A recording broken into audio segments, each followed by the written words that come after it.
And finally, on student debt relief.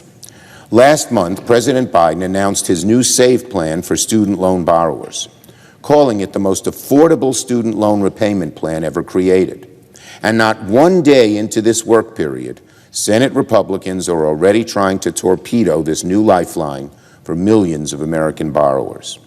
In the wake of the Supreme Court's horrendous decision earlier this year, President Biden has unrolled a student debt plan that already is helping millions.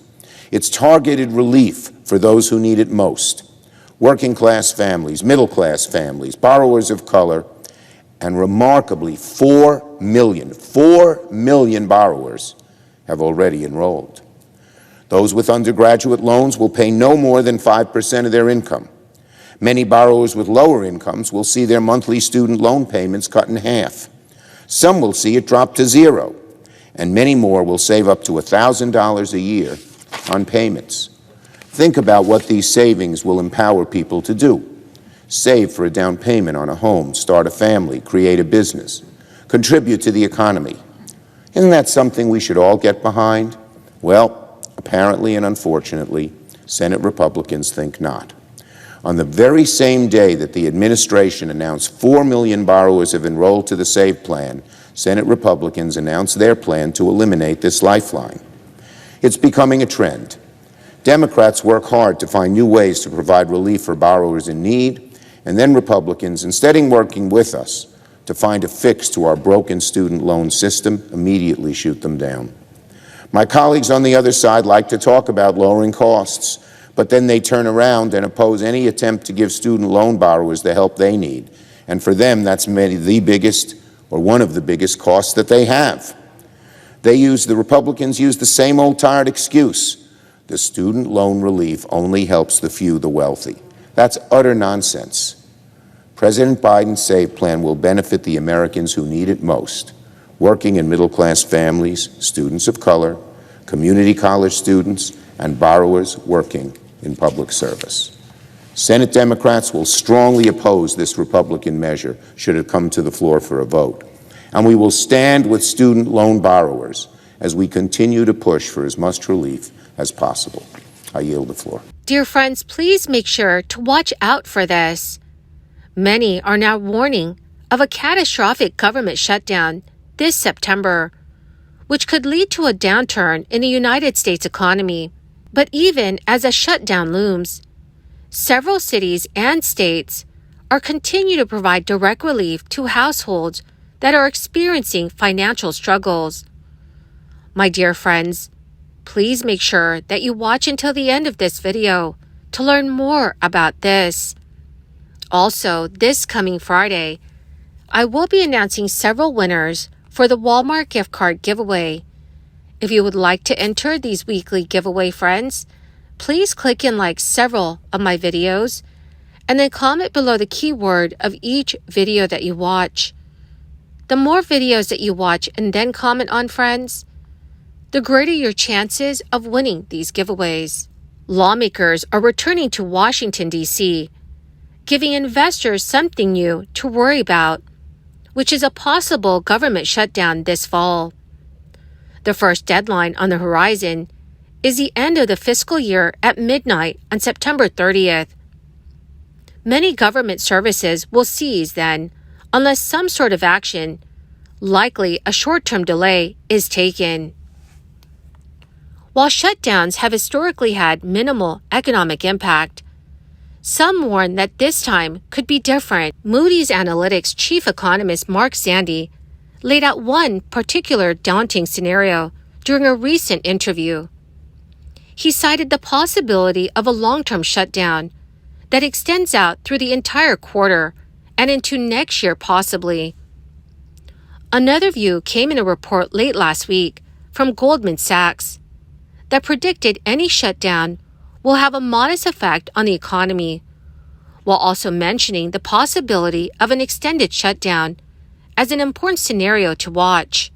Goldman Sachs analysts project that a government-wide shutdown would reduce economic growth by about 0.15 percentage point for each week it lasted, but then growth would rise by the same amount in the quarter following reopening. So an additional question is whether the brinkmanship itself will come with higher stakes among bond ratings following a second downgrade of U.S. credit history, which was delivered last month by Fitch.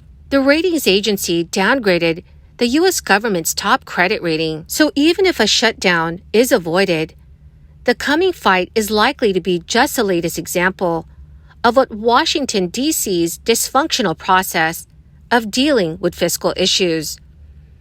This week, senators have returned to Washington with Republican leader Mitch McConnell, who supports Chuck Schumer's plan to have the Senate begin to pass its version of the necessary government spending bills by next week.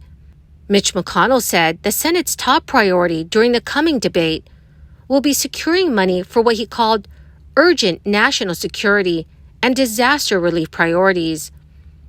The Senate, unlike the House, has already advanced the 12 appropriation bills needed for a long-term deal on a bipartisan basis, while the House process is far behind and has been notable instead for delays and partisan fighting. House Speaker Kevin McCarthy has been under great pressure from his right flank to attach a variety of unrelated provisions to any short or long-term deal.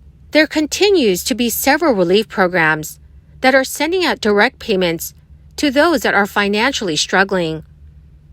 Los Angeles County residents who qualified for a guaranteed income program are set to receive a $1,000 payment in just 9 days. Breathe, a pilot program, selected 1,000 participants to receive $1,000 monthly payments for 3 years and an additional 200 participants to receive $1,000 per month for 2 years. Recipients are all former Los Angeles Department of Children and Family Services foster youth and are between the ages of 21 and 23 years old.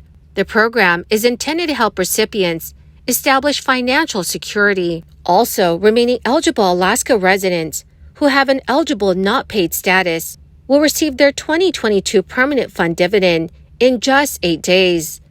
The Permanent Fund dividend sends out payments to Alaska residents each year. It is said to benefit current and future generations, and it's based on state mineral revenues for that year. Alaska Governor Mike Dunleavy said, "The Permanent Fund dividend at $3,284, a total of $13,000 for a family of 4, can go a long way in offsetting the record high costs of energy and food we're experiencing, preparing for winter, paying off debt, saving for college, or any number of other purposes." Well, my beautiful and most amazing friends, that is the end of my daily stimulus update video for this afternoon. My dearest friends, thank you so very much for being part of this community. To show my appreciation, every Friday I will be announcing several winners for the Walmart gift card giveaway.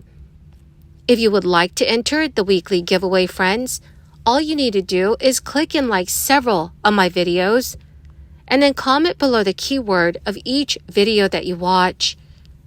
The more videos that you comment on, dearest friends, the greater your chances of winning the weekly giveaways.